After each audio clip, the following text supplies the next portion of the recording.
شاهد حاسبدول مساء هذا اليوم على الساعة 2 مساء تحول النهار إلى ليل.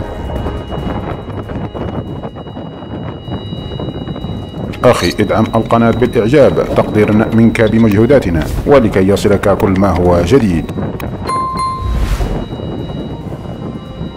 السلام عليكم ورحمة الله تعالى وبركاته. شاهد حاسبدول مساء هذا اليوم من ولاية الجلفة على الساعة 2 زوالا يتحول النهار إلى ليل بسبب كثافة الكثبان الرملية. كثبان رملية مظلمة تغمر مدينة حاسبدول بولاية الجلفة. شاهد حاسبدول مساء هذا اليوم على الساعة 2 مساء تحول النهار إلى ليل.